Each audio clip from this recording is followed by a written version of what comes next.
मैं दिव्या तिवारी, स्वागत है आपका। आप अभी तक में बात करेंगे उत्तराखंड की कुछ खास खबरों की। सितारगंज से हल्द्वानी लौट रही अल्टो कार लालकुआं में दुर्घटना का शिकार हो गई।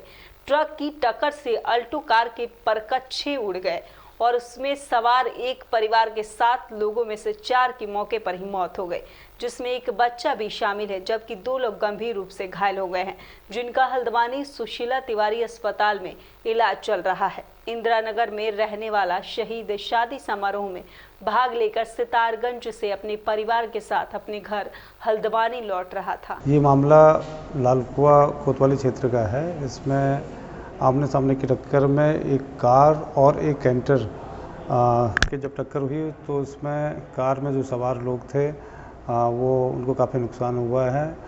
मौके से पुलिस ने लोगों को भेजा है। 4 लोगों की इसमें मृत्यु हो चुकी है और 3 लोग घायल हैं। तीनों का इलाज सुशीला तिवारी हॉस्पिटल में चल रहा है। पुलिस के द्वारा उस कैंटर को पकड़ लिया है और उसके चालक की खोज की जा रही है। मामले में अग्रिम विधिक कार्रवाई लाई जा रही है। नगर पालिका परिषद सभागार में एक राष्ट्र एक राशन कार्ड के अंतर्गत मुख्य अतिथि मसूरी विधायक गणेश जोशी ने लाभार्थियों को डिजिटल राशन कार्ड वितरित किए हैं। इस मौके पर विधायक गणेश जोशी ने बताया कि डिजिटल कार्ड बनने से लोगों को बहुत फायदा होगा और वो किस दिन डिजिटल कार्ड से किसी भी प्रदेश का शहर में राशन ले सकते हैं। उन्होंने ये भी कहा कि इससे फर्जी राशन कार्ड बनाने का भी रोक लगेगी, क्योंकि ये डिजिटल राशन कार्ड आधार से लिंक होता है। हमारे राशन विक्रेता तथा मैं थोड़ा आपको जानकारी देना चाहता हूँ। हमारे यहाँ पर अभी राष्ट्रीय खाद्य सुरक्षा योजना, जिसमें कि लाभार्थी को सफ़ेद राशन कार्ड दिए गए थे, जिसके अंतर्गत प्रति यूनिट 5 किलो खाद्यान्न दिया जाता है, जिसमें 2 किलो गेहूँ है, 3 किलो चावल है, जिसका मूल्य 2 रुपये प्रति किलो गेहूं का है तथा 3 रुपये प्रति किलो चावल का रेट है। तथा राज्य अंत्योदय खाद्य योजना, जो कि हमारा पीला राशन कार्ड है, इसमें प्रति राशन कार्ड या प्रति परिवार 7.5 किलो राशन दिया जाता है। इसके अतिरिक्त खाद्य योजना जो है, पीला जो राशन कार्ड है, उसमें गेहूं का रेट है 8 रुपये 60 पैसे प्रति किलो और चावल का रेट है उसमें 11 रुपये प्रति किलो, जिसमें प्रति राशन कार्ड 5 किलो गेहूं है तथा 2.5 किलो उसमें चावल दिया जाता है। इसके अतिरिक्त अभी लॉकडाउन कोरोना काल के दौरान जो है सरकार के द्वारा प्रधानमंत्री गरीब कल्याण अन्न योजना के माध्यम से खाद्यान्न वितरण करा गया, जिसमें अप्रैल से नवंबर लगभग 8 माह राष्ट्रीय खाद्य सुरक्षा योजना के लाभार्थियों को, चाहे वो NFSA का है या अंत्योदय लाभार्थी हैं, सभी को प्रति व्यक्ति 5 किलो खाद्यान्न निःशुल्क दिया गया, फ्री में दिया गया। साथ ही एक परिवार को उसमें 1 किलो दाल भी प्रति माह। पश्चिम बंगाल और असम सहित 5 राज्यों में होने वाले विधानसभा चुनाव को लेकर भाजपा पूरी तरह से आश्वस्त है। हल्द्वानी स्थित अपने आवास पर भाजपा के राष्ट्रीय मीडिया प्रभारी और उत्तराखंड के राज्यसभा सांसद अनिल बलूनी ने मीडिया से बातचीत करते हुए बताया कि भाजपा का हर कार्यकर्ता चुनाव को लेकर हमेशा तैयार रहता है।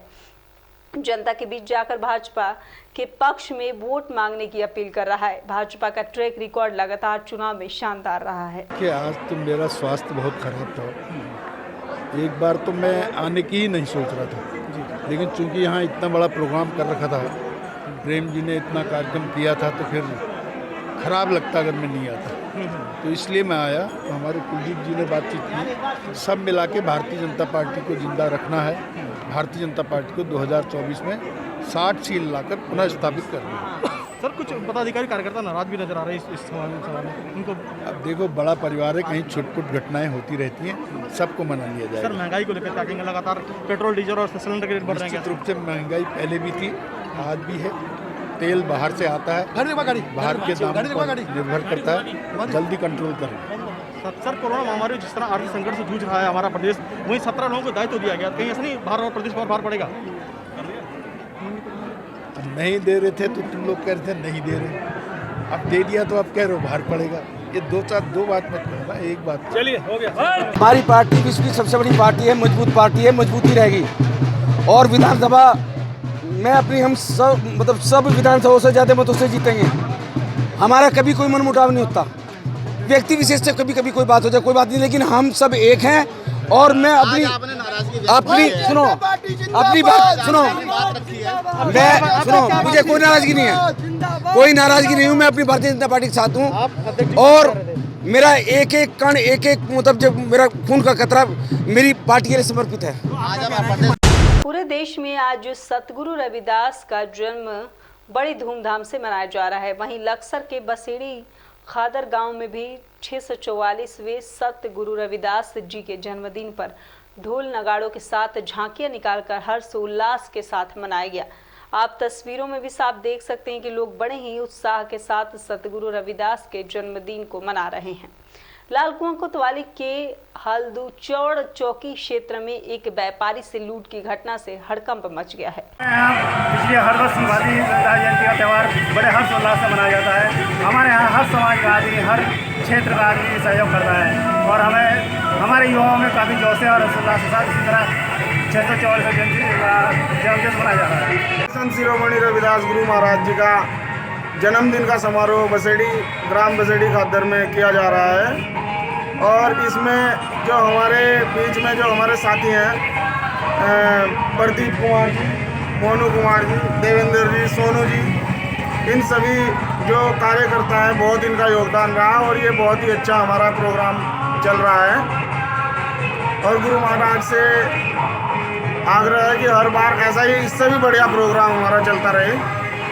यहाँ बसेड़ी खादर में गुरु रविदास जयंती मनाई जा रही है। 640वां जन्मदिन है आज और बड़े उत्साह के साथ, धूमधाम के साथ ये मनाया जाता है। और हमारे गांव बसेड़ी खादर में मुस्लिम समाज, कच्चे समाज, सभी समाज के दूसरे समाज, सभी समाज के लोग इकट्ठा होकर इस उत्सव को मनाते हैं और बड़ी अच्छी विनम्रता से मनाते हैं। बड़ी खुशियों के साथ में त्यौहार सभी मिलजुल के मनाते हैं और बड़े अच्छे त्यौहार मनाया जा रहा है।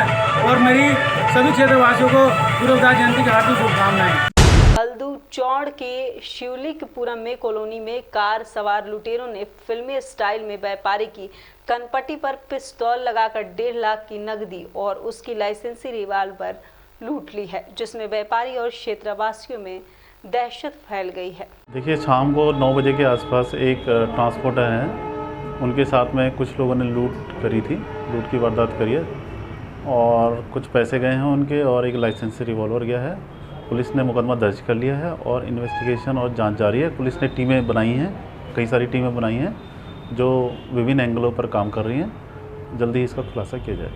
सर, आसपास के थानों को अलर्ट कर रखा है या? हाँ, सभी थानों को अलर्ट कर रखा है आसपास के कि कोई भी अगर इस तरीके का कोई संदिग्ध दिखता है तो उसकी सूचना वो अरेस्ट करें पहले और आवश्यक सूचना हमें भी दें। आज के दौर में महिलाएं हर क्षेत्र में अपनी भागीदारी निभा रही हैं।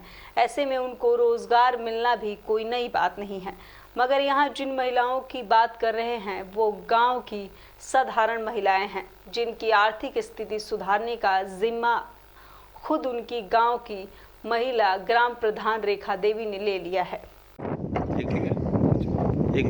उषा जी, जो आप लोग यहाँ पे काम कर रहे हैं, किस तरह का काम है? आपको क्या फ़ायदा हो रहा है इस काम से? यहाँ पे घर में मतलब घरेलू लेडीज़ है ना, वहाँ पे काम मिल जाता है, घर में काम भी निपटा लेते हैं और फिर यहाँ भी आ जाते हैं।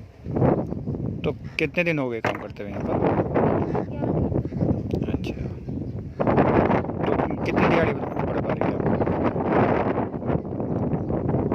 नाम सर जितेंद्र कुमार है। जितेंद्र जी, किस तरह का काम यहाँ पे चल रहा है और क्या आप कुछ जो महिलाएं यहाँ पे काम कर रही हैं, कहाँ की महिलाएं और कितनी महिलाएं काम कर रही हैं? सर, ये मनरेगा के तहत काम चल रहा है और ये कोरोना काल के टाइम में ये भी अच्छा हुआ कि ये काम शुरू हो गया। जो बेरोजगार महिलाएं थी उन्हें रोज़गार मिल गया, अच्छा बढ़िया।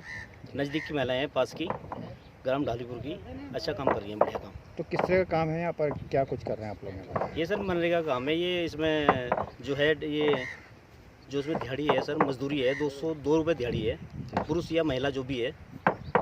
मनरेगा के तहत किस किस तरह के कार्य कराए जाते हैं आपकी पंचायत में? सर, मनरेगा के तहत जैसे तारजाल हो गया नदी के किनारे जी, सुरक्षा दीवार होगी, पुश्ते वगैरह हो गए, सर ये काम होता है।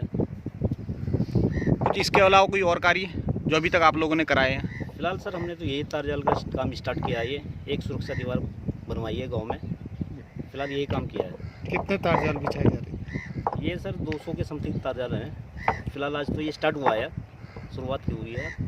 अच्छा, जो तार जाल बिछाए जा रहे हैं यहाँ पे, जो कृषि भूमि है, इसके कटाव लगता था? हाँ जी जी जी जी, ये जो तार जाल लगाए जा रहे हैं यहाँ पे, ये जो हमारे यहाँ पे नज़दीक के जो खेत हैं किसान लोगों के, गरीब लोग हैं बेचारे जिनके 1-1 2-2 बीघे खेत हैं, तो उनके लिए सुरक्षा की जा रही है जिससे उनका बेनिफिट हो जाए। ग्राम प्रधान लालीपुर की हूँ। तो क्या कुछ काम चल रहा है यहाँ? तो जो काम करने वाले हैं कहाँ के ये लोग हैं? नरेगा के तहत काम चल रहा है, मनरेगा के तहत। इसमें कोरोना काल में भी काफ़ी बेरोजगार थे, तो उनको हमने रोजगार दिलाया। ये महिला नज़दीक की है, यहीं की है रहने वाली, तो उनको रोजगार दिया है, तो अच्छे से काम चल रहा है, हमें कोई दिक्कत नहीं। तो कितनी महिलाएं यहाँ पे काम कर रही हैं और कितना लगभग काम है यहाँ पे? काम तो इसमें बहुत है, काफ़ी है, कम से कम इसमें लग जाएगा 2 महीने। कितनी महिलाएं काम कर रही हैं यहाँ पे? 34 की। तो इसमें जो महिलाएं जो मजदूर काम कर रहे हैं, तो इनकी मतलब जो दिहाड़ी होती है, मतलब एक ही होती है या अलग अलग होती है महिला पुरुष में? नहीं, एक ही होती है सर। कितनी दिहाड़ी होती है मतलब इनकी मजदूर? 202। अच्छा, 202 की दिहाड़ी होती है। उत्तराखंड की कुछ खास खबरों में फिलहाल इतना ही। फिर मुलाकात होगी कुछ नई ताज़ी खबरों के साथ। तब तक के लिए नमस्कार।